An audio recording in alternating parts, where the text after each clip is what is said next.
सभापती महोदय छापल्याप्रमाणे नाही, यामध्ये आता आपण उत्तरात म्हटलेले आहेत किंवा 2 GR आहेत. एक तुमच्या विभागाचा आहे आणि एक PWDचा आहे. आता एक GR 2016ला लागू झालं, एक 2018ला झालेलं आहे. आता नेमकं कुठचा GR तुम्हाला लागू आहे हा महत्त्वाचा भाग आहे एक. आणि दुसरी गोष्ट असं काय झालेलं आहे की हे तुमच्यात एका विभागामध्ये नाही, अन्य विभागांमध्ये पण PWDचा एक वेगळं GR आणि परिषदाचा वेगळं GR. तर ह्याच्यात स्पष्टता राज्यभरामध्ये यायला पाहिजे. आणि या प्रकरणामध्ये आता ही जी तक्रार जी आलेली आहे त्याची काय साधी चौकशी तरी झाली आहे की नाही सभापती महोदय, हे मंत्री महोदयांनी उत्तर द्यावं. माननीय मंत्री महोदय. सन्माननीय सभापती महोदय, सन्माननीय सदस्य, सभागृहाचे ज्येष्ठ सदस्य आहेत. त्यांना माहिती आहे की आपल्या प्रत्येक विभागाच्या कार्यपद्धती वेगळी आहे. प्रत्येक विभागामध्ये निविदा प्रक्रिया पण वेगवेगळी आहे. आणि त्या याच्यामध्ये PWDच्या निविदा प्रक्रियेप्रमाणे निविदा करावी असं संबंधित तक्रारदाराचं म्हणणं होतं. पण हा GR आहे तो ग्रामविकास खात्याचा जो आहे, त्या ग्रामविकास खात्याच्या GRमध्ये वर्ग 4 पर्यंतचा जो आहे तो 1.50 कोटी रुपयेच्या निविदेमध्ये तो भाग घेऊ शकतो. तो वर्ग 4चा कॉन्ट्रॅक्टर तो आहे. आणि हे काम आहे ते 2 कोटीचं आहे आणि 2 कोटीचं काम 1.82 कोटीचं ते काम झालं. आणि हे काम होत असताना खास करून अशा प्रवृत्ती काय आहेत मी आपल्याला सांगतो. हे केस काय आहे आपण म्हणता ते वास्तव आहे. परंतु याच्यामध्ये कर्मातलं हे वर्ग तीर्थक्षेत्र आहे, याला 2 कोटी रुपये मंजूर झाले. सदर कामाची अंदाजपत्रक किंमत झाली ती 1.82 कोटी इतकी झाली. सदर कामाची ई निविदा पण झाली. ई निविदा झाल्यानंतर जो 2024चा GR आहे त्याप्रमाणे झाली. 4 लोकांनी या निविदेमध्ये भाग घेतला. 4 लोकांनी गणेश कन्स्ट्रक्शन, प्रशांत पैकेकर आहे, शिवनेरी कन्स्ट्रक्शन आहे आणि सुशील पताळे आहे. या 4 याच्यातनं शिवनेरी कन्स्ट्रक्शन यांच्याकडे ग्रामविकास विभागाचे 2/12/2016चे वर्ग 4चे पंजीकरण आहे. आणि त्यामुळे 4 निविदापैकी छाननीमध्ये शिवनेरी कन्स्ट्रक्शन अपात्र झालं.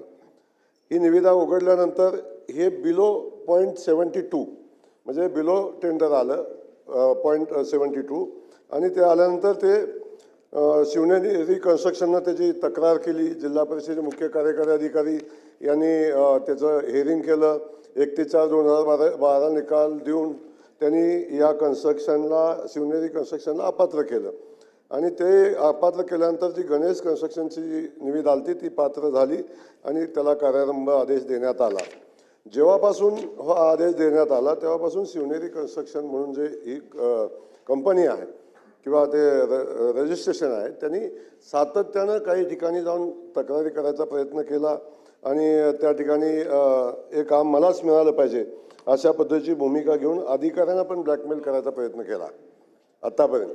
आणि त्या अनुषंगानं बघितलं आपण या कॉन्ट्रॅक्टरनं करमाळा तालुक्यातली कामं केलेली आहेत. शिवनेरी कन्स्ट्रक्शननं मक्तेदार आहेत. झरे, पातुर्डी, वडशिवणे, सावळी, रावगाव, गौडरे, कोळेगाव या गावाचं जलजीवन पाणी पुरवठ्याचं काम घेतलं.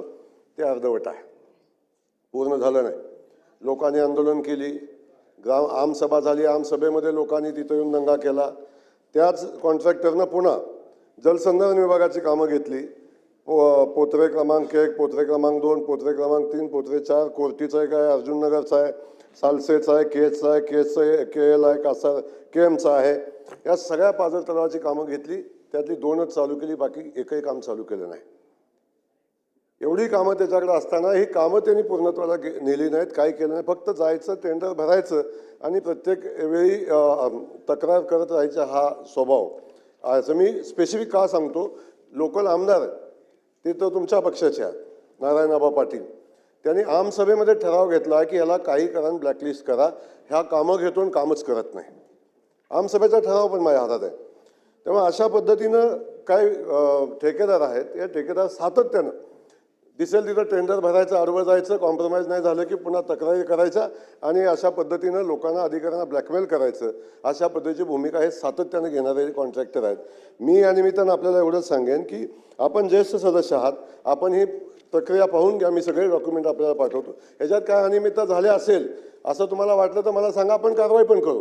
परंतु या सगळ्या प्रक्रियेमध्ये माझं तर म्हणणं असं आहे की या ठेकेदारानं ज्या ज्या ठिकाणी कामं केली नाहीत आमसभेनं ठराव घेतलेला आहे त्यांच्या विरोधात. हा तर एका तालुक्याचा आहे. बाकी जिल्ह्यात ज्या ज्या ठिकाणी कामं घेतली त्याही ठिकाणी अशीच परिस्थिती आहे. अशा ठेकेदारांच्याच कारवाई केली पाहिजे या संदर्भात. त्यामुळे माझं सभागृहाला सांगणं या निमित्तानं आहे की जे चुकीचं आहे ते चुकीचं आहे, त्याचं समर्थन आपण करणारच नाही. पण तो जे तक्रारदारच चुकीचे आहेत पुन्हा इथं येऊन तक्रार देणं, इथं